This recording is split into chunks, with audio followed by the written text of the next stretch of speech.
Hi guys, this is just a quick update on the 1953 Martian War Machine from the original 1953 movie. This is the bottom half of the hull, which you'll probably recognise if I hold it up like that. And what I've done just in the last hour or so is I've started to get some of the lighting in. What I've done is these LEDs are all green glowing LEDs. These will provide the basic green glow that the machine has. And what we've got 8 in there so far, 8 5mm green LEDs. They're all resisted down to work at 4.5 volts, which will work with the lighting and sound board that I've got from Stan at Starling Technologies. And basically, not too complicated so far. They're all in parallel. I've drilled through and mounted 3 in the lights underneath. These are actually the idea in the film was, of course, we all know they were supposed to be tripods, but in the 50s they didn't really know how they were going to film them as tripods. So in only one shot in the film, or a couple of shots in the film, you actually see 3 green beams protruding down from these, so they're like electronic laser-like legs. If you get the idea. So the idea was they were suspended on 3 beams. They didn't actually fly; they were suspended on 3 beams. But it's only 1 or 2 scenes in the film that you actually see that.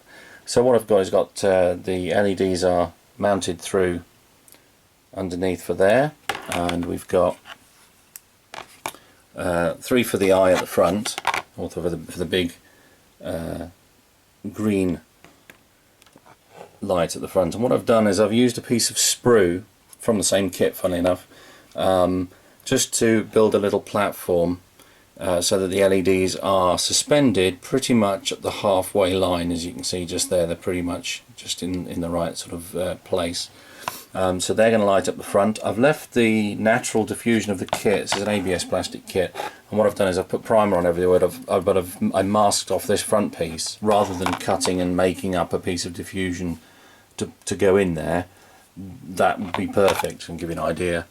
If I hold it up like that, apart from the fact that I need to do a bit more primer for light blocking, but you can see how the natural plastic, where there isn't any primer, makes a nice diffuser.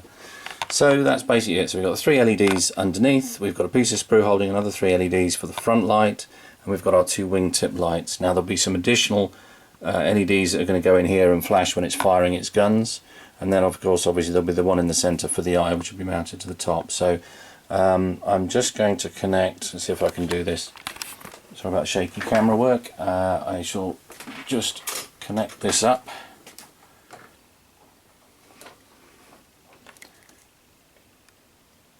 Little tricky one-handed. I'll try not to short everything out. Okay, now this is only running at 4.5 volts. So I'm just going to double check I'm at 4.5 volts on there. I am. So we're going to go back to here and voila. We'll put this light off, and that's basically it. So we've got, if we hold it up, you see we've got our green lights underneath. Looks a bit odd on this camera. Actually, I'm just going to put the big overhead light off, and I'll be right back. Okay, that's the big light off, and this is what we have so far. So we've got all working, all lighting up. We've got the 3 underneath for the supports, we've got the 2 at the wingtips, and we've got the 3 at the front, and there's a bit of light blocking needed there, but that gives you an idea how it's going to work. In fact, I'll just grab just grab another part of the kit. I'll be a sec. Right, that's the front green moulded part, clear part. What I'm going to do, I'm going to just put a little bit of clear coat on the inside of that for a bit of extra diffusion. But you can see how the bottom half of it is pretty much diffused, the top half isn't, because of that extra layer of plastic at the back there. So yeah, so far so good. Sort of going to plan, and I'll do another update when I'm a bit further along.